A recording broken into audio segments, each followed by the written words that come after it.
जिस नेता को लोग संगठन के आदमी कहते थे, उसी ने बदल दी ओडिशा की राजनीति।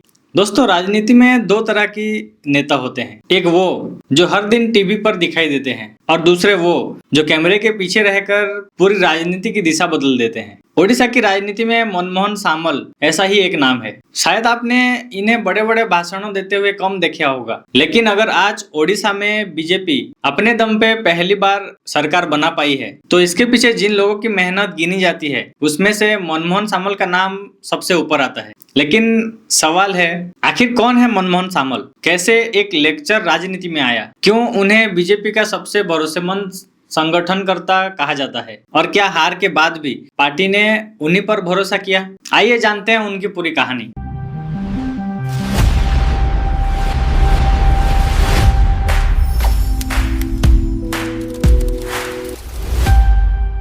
नमस्कार दोस्तों, मैं हूं प्रीतम और एक नए एपिसोड में आपका स्वागत करता हूं। एक साधारण शुरुआत। 15 अप्रैल 1959 ओडिशा के भद्रक जिले में एक साधारण परिवार में मनमोहन सामल जी का जन्म हुआ। बचपन से ही पढ़ाई में तेज थे। उन्होंने ग्रेजुएट किया, फिर कानूनी यानी LLB की पढ़ाई पूरी की। उसके बाद उन्हें कटक के मशहूर रेवेन्सा कॉलेज में लेक्चर की नौकरी मिल गई। उस समय हर कोई यही सोचता था, अब इनकी जिंदगी सेट हो गई। लेकिन मनमोहन सामल की सोच कुछ और थी। उन्हें सिर्फ नौकरी नहीं करनी थी, उन्हें समाज के लिए कुछ बड़ा करना था। यहीं से उनकी जिंदगी का सबसे बड़ा फैसला शुरू होता है। उन्होंने आरामदायक नौकरी छोड़ दी। सोचिए, जिस नौकरी के लिए लोग सालों मेहनत करते हैं, उसे छोड़कर राजनीति में आना, जहाँ कोई गारंटी नहीं है, कोई निश्चित भविष्य नहीं है। लेकिन उन्होंने यही रास्ता चुना क्योंकि उन्हें लगता था कि अगर बदलाव लाना है तो लोगों के बीच में जाना होगा। उन्होंने छात्र संगठन ABPS से काम शुरू किया, फिर RSS के साथ जुड़े। यहाँ उन्होंने सीखा कैसे लोगों से जुड़ते हैं, कैसे बूथ स्तर पर संगठन बनता है, कैसे एक एक कार्यकर्ता पार्टी की ताकत बनता है। उनकी यही शैली आगे चलकर उनकी सबसे बड़ी पहचान बन गई। वे बड़े मंचों से ज्यादा छोटे गांव में दिखाई देते थे।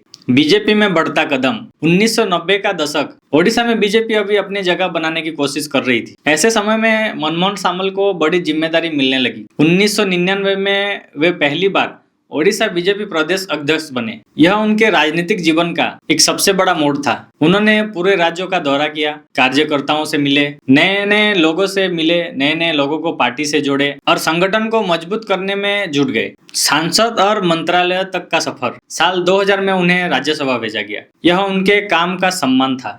इसके बाद 2004 में वे धामनगर विधानसभा से चुनाव जीतकर विधायक बने। उन्हें ओडिशा सरकार में मंत्री पद दिया गया। राजस्व, खाद्य आपूर्ति और उपभोक्ता कल्याण जैसे अहम विभाग की जिम्मेदारी दी गई। अब वे सिर्फ संगठनकर्ता नहीं बल्कि प्रशासन चलाने वाले नेता भी बन चुके थे। लेकिन राजनीति में हमेशा जीत नहीं मिलती। समय बदला, चुनाव बदले, परिस्थितियां बदली। मनमोहन सामल को भी हार का सामना करना पड़ा। कई लोग ऐसे समय में राजनीति छोड़ देते हैं, लेकिन उन्होंने ऐसा नहीं किया। वे फिर से गांव लौटे, फिर कार्यकर्ताओं के बीच में गए। उन्होंने कभी यह नहीं कहा कि मुझे पद चाहिए। उन्होंने सिर्फ काम करना जारी रखा और यही बात उन्हें दूसरे नेताओं से अलग बनाती थी। 2023 की सबसे बड़ी जिम्मेदारी। मार्च 2023 लोकसभा और विधानसभा चुनाव में सिर्फ 1 साल बचा था। बीजेपी को एक ऐसा नेता चाहिए था जो पूरे संगठन को एक साथ लेकर चल सके। पार्टी ने फिर मनमोहन सामल के ऊपर भरोसा जताया। अब उनके सामने सिर्फ एक लक्ष्य था, ओडिशा में पहली बार बीजेपी की सरकार बनाना। 2024 का चुनाव। पूरे देश की नजर ओडिशा पर थी क्योंकि यहाँ बीजेडी करीब 24 साल से सत्ता में थी। ज्यादातर लोगों को लगता था कि इस बार फिर से वही सरकार बनाएगी, लेकिन नतीजे आए और इतिहास बदल गया। बीजेपी ने पहली बार अपने दम पर सरकार बना ली। यह सिर्फ चुनावी जीत नहीं थी, यह संगठन की जीत थी और इस संगठन को खड़ा करने वालों में मनमोहन सामल की भूमिका अहम मानी गई। एक दिलचस्प बात यह है, वे खुद विधानसभा चुनाव नहीं जीत पाए। अपने विधानसभा में वो खुद हार गए थे, लेकिन इसके बावजूद पार्टी का भरोसा उन पर बना रहा। क्यों?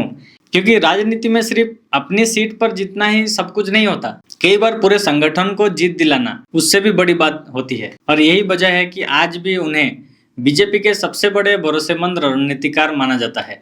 मनमोहन सामल की कहानी हमें ये सिखाती है कि सफलता सिर्फ एक मंच पर दिखाई देने से नहीं मिलती। कई बार सालों तक बिना शोर किए काम करने वाले लोग ही इतिहास लिखते हैं। एक लेक्चर, फिर संगठनकर्ता, फिर सांसद, फिर मंत्री और फिर ओडिशा बीजेपी को सत्ता तक पहुंचाने वाला नेताओं में से एक अहम चेहरा। यही है मनमोहन सामल की कहानी। अगर आपको ये वीडियो अच्छा लगा तो लाइक जरूर करिएगा और अपने दोस्तों को जरूर शेयर करिएगा। धन्यवाद।